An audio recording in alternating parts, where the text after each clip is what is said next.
ਜਲਾਲਪੁਰ ਭੱਟੀਆਂ ਦੇ ਨੇੜੇ ਵਾਕਿਆ ਇਹ ਪਿੰਡ ਜਲਾਲਪੁਰ ਕੋਹਨਾ ਵਿੱਚ ਜਲਾਲੁੱਦੀਨ ਖਿਲਜੀ ਦੇ ਦੌਰ ਦੀ ਮਸੀਤ ਸਲਤਨਤ ਦਿल्ली ਦੇ ਖਿਲਜੀ ਟੱਬਰ ਦੇ ਬਾਨੀ ਸੁਲਤਾਨ ਜਲਾਲੁੱਦੀਨ ਫਿਰੋਜ਼ ਖਿਲਜੀ ਦੇ ਦੌਰ 1990 ਤੋਂ 1996 ਵਿੱਚ ਤਮੀਰ ਕੀਤੀ ਗਈ ਸੀ।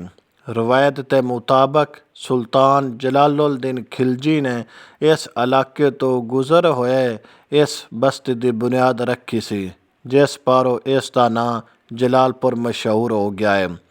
ਇਹ ਮਸੀਤ ਇਸ ਦੌਰ ਦੀ ਇੱਕ ਅਹਿਮ ਨਿਸ਼ਾਨੀ ਹੈ, ਜਿਹੜੀ ਲਗਭਗ 700 ਸਾਲ ਤੋਂ ਜ਼ਿਆਦਾ ਪੁਰਾਣੀ ਹੈ। ਇਸ ਮਸੀਤ ਦੀ ਇਸ ਵੇਲੇ ਦੀ ਖਸੂਸੀਅਤ ਇਸਲਾਮੀ ਤਰਜ਼ ਦੇ ਮੁਤਾਬਕ ਕੀਤੀ ਗਈ ਹੈ। ਇਹ ਮਸੀਤ ਛੋਟੀਆਂ ਪੱਕੀਆਂ ਇੱਟਾਂ ਨਾਲ ਬਣੀ ਹੋਈ ਹੈ, ਜਿਹੜੇ ਇਸ ਦੌਰ ਦੀ ਖਾਸ ਪਛਾਣ ਸੀ।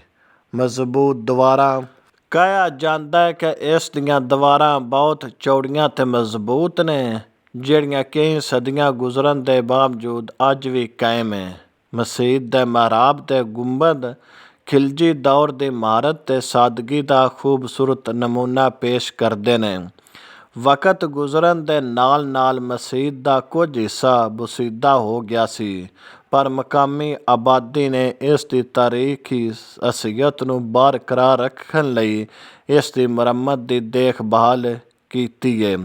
ਇਹ ਮਸੀਤ ਅੱਜ ਵੀ ਆਬਾਦ ਹੈ। ਜਲਾਲਪੁਰ ਕੋਹਨਾ ਦੇ ਲੋਕ ਇੱਥੇ ਨਮਾਜ਼ ਈਦ ਤੇ ਨਮਾਜ਼ ਜਨਾਜ਼ਾ ਅਦਾ ਕਰਦੇ ਨੇ।